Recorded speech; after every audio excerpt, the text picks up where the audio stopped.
बिस्मिल्लाहिर्रहमानिर्रहीम। अस्सलाम वालेकुम dear students.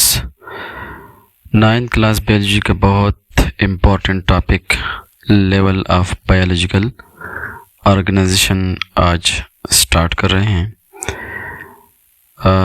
First one, introduction to biological organisations. Millions of organisms are present on the earth. They are different from each other and range from the simplest organism, bacteria, to the most complex ones, humans being. The bodies of all living things are made of different parts, organized in certain manner that support life functions. This organism includes atom, molecules, organelles, cell, tissues, organ systems and organism. Student, ज़मीन पर लाखों करोड़ों organism मौजूद है।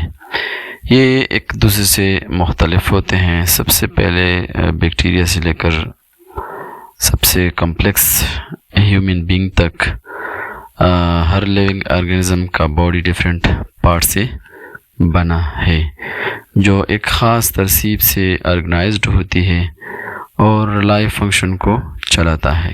ये organisation level में होती है। तो सबसे पहले एटम्स, फिर एटम मिलकर मॉलिक्यूल्स बनाते हैं, फिर इस तरह ऑर्गेनेल्स बनते हैं, फिर सेल इकट्ठे होकर इस तरह टिश्यूज़ बनाते हैं, फिर टिश्यू से ऑर्गन और ऑर्गन सिस्टम मीन्स के एक ऑर्गेनिजम्स कई स्टेजेस से मिलकर बना होता है। सेकंड, हमारे पास लेवल 1 सब एटॉमिक पार्टिकल्स एंड एटम्स हैं। इसमें हम सब atomic particles and atom, you know that living and non-living matter is composed of simple units called atom. Each atom is further composed of subatomic particles, electron, proton and neutron. The bodies of organism are made of 16 kinds of elements. These elements are called bioelement. Out of these bioelement, a scientific information. The most complex of all the matter are the living organism. However, they are made up only 16 elements, जिसको bio elements कहा जाता है, out of total 123 elements. Student, livings और जो non living matter दोनों atom से बने होते हैं और हर एटम के अंदर इलेक्ट्रॉन्स, प्रोटॉन्स और न्यूट्रॉन होते हैं। ऑर्गेनिज्म के बॉडी असल में सिर्फ 16 काइंड के एलिमेंट से बनी होती है, जिनको बायो एलिमेंट कहते हैं। हालांकि दुनिया में टोटल 123 एलिमेंट्स हैं, मगर ज़िंदगी के लिए सिर्फ 16 एलिमेंट ही यूज्ड होते हैं। Next one, bio element composition. Only 6 oxygen, carbon, hydrogen, nitrogen, calcium and potassium make up 99% of the protoplasm. Other 10 element जैसे potassium, sulphur, sodium, magnesium, iron, zinc वगैरह collectively make 1% of the protoplasm. यानी सिर्फ जो 6 element है, oxygen, carbon, hydrogen, nitrogen, calcium और phosphorus, protoplasm का 99% बनाते हैं। और बाकी के जो 10 एलिमेंट्स हैं जैसे potassium, sulphur, sodium, magnesium, iron, zinc वगैरह मिलकर सिर्फ 1% बनाते हैं। अगर हम लेवल 2 की तरफ जाएं तो molecules and compounds. Molecules and compound, you know that atom combine through bonds and form molecules and compound. Similarly, the atom of bioelements combine to form biomolecule. There are 2 types of biomolecules. The biomolecules with the molecular weight are called micromolecules. For example, water, amino acid, glucose. The biomolecule with higher molecule weights are called macromolecule. Example, starch, proteins, lipids. अच्छा, atom आपस में bond बनाकर molecule और compound बनाते हैं। इसी तरह bio elements मिलकर बायो मॉलिक्यूल्स बनाते हैं।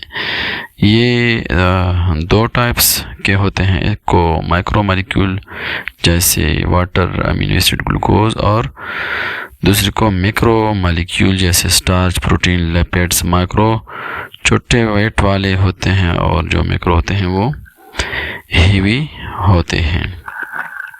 नेक्स्ट है लेवल 3 ऑर्गेनेलिस। लेवल 3 में हम ऑर्गेनेलिस के बारे में डिस्कस करेंगे। Different biomolecule combined together in a specific manner and form sub cellular structure called organelles. For example, mitochondria, chloroplast, ribosomes, etc.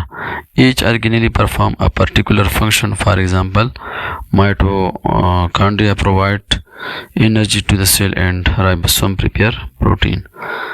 जब बायोमोलिक्यूल एक स्पेसिफिक तरतीब से मिलते हैं तो वो ऑर्गेनेल्स बनाते हैं, जैसे माइटोकॉन्ड्रिया, क्लोरोप्लास्ट और राइबोसोम। हर ऑर्गेनेल्स अपना एक स्पेशल फंक्शन करते हैं। माइटोकॉन्ड्रिया एनर्जी देती है और राइबोसोम प्रोटीन्स बनाते हैं। Next one, cell. Cell is the basic structural and functional unit of an organism. It consists of many organelles such as Golgi bodies, mitochondria, lysosomes, which perform different specific function inside the cell. In unicellular organisms, a single cell make the whole body, while in multicellular organism, there are more level of biological organizations. Student, cell एक organism की basic structure और functional unit है। Cell के अंदर mitochondria, lysosome और Golgi bodies जैसे organism होते हैं जो अलग अलग फंक्शन करते हैं। अगर ऑर्गेनिज्म यूनिसेलर है तो उसकी पूरी बॉडी एक ही सेल होती है। अगर मल्टीसेलुलर है तो एक से ज़्यादा सेल्स होंगे। Next, tissue. लेवल 5 में हमारे पास टिश्यू है। In multi cellular organism the cell which are similar in structure and perform similar function make group. Such group of cell are called tissue. For example, in plant, mesophyll tissue is made of cell which perform photosynthesis. In animal, glandular tissue is made of cell which produce secretions. Multicellular organisms में जो sales एक जैसे होते हैं और same function करते हैं वो ग्रुप्स बनाते हैं। इन ग्रुप्स को टिश्यू कहते हैं। जैसे प्लांट्स में मेसोफिल टिश्यू फोटोसिंथेसिस करते हैं और एनिमल में ग्लैंडुलर टिश्यूज सिक्रेशन बनाती हैं। Level 6, organs. Different tissue work together to perform a specific activity. Such a group of related tissue is called an organ. For example, the organ stomach is made of two major tissues. Its epithelial tissue secretes gastric juice for the digestion of proteins, while its muscular tissue contracts and grinds foods. जब different tissue मिलकर एक काम करते हैं तो वो organ बनाते हैं। जैसे स्टमक, इसमें एपिथेलियल टिश्यू गैस्ट्रिक जूस बनाते हैं और मस्कुलर टिश्यू खाना ग्राइंड करते हैं। Level 7, organ systems. Organ system. The organ in turn coordinates and constitute an organ system which perform a particular function. Example, blood circulatory system. In animals, the blood circulatory system is composed of organ like heart, arteries, veins and capillaries. Organ system अलग अलग organ के group होते हैं जो एक function perform करते हैं। जैसे खून के अंदर सर्कुलेटरी सिस्टम जिसमें हार्ट, आर्टरीज और वेन्स और कैपिलरीज होते हैं। Next, organisms. organism different organ system then collectively form a whole organism. In case of man, different organ systems such as blood circulatory system, respiratory system, digestive system, etc. work in coordination. Similarly, in plants, roots and shoot system constitute plant body. Student, जब different organ system एक साथ काम करते हैं तो एक complete organism बनाते हैं. इंसान में blood circulatory system, respiratory system, digestive system मिलकर काम करते हैं. प्लांट्स में रूट्स हो गए, शूट हो गए, इस तरह के सिस्टम मिलकर एक बॉडी बनाते हैं.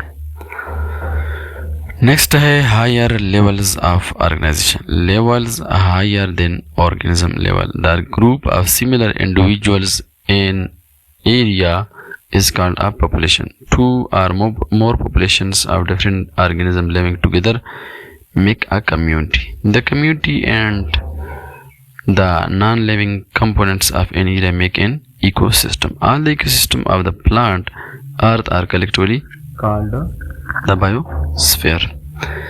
स्टूडेंट्स, ऑर्गेनिज्म के बाद और भी लेवल्स होते हैं. सेम इंडिविजुअल का ग्रुप एक पॉपुलेशन कहलाता है. डिफरेंट पॉपुलेशन मिलकर एक कम्युनिटी बनाती है. कम्युनिटी प्लस नॉन लिविंग चीज़ों मिलकर इकोसिस्टम बनाते हैं और सारे इकोसिस्टम मिलकर बायोस्फीयर बनाते हैं.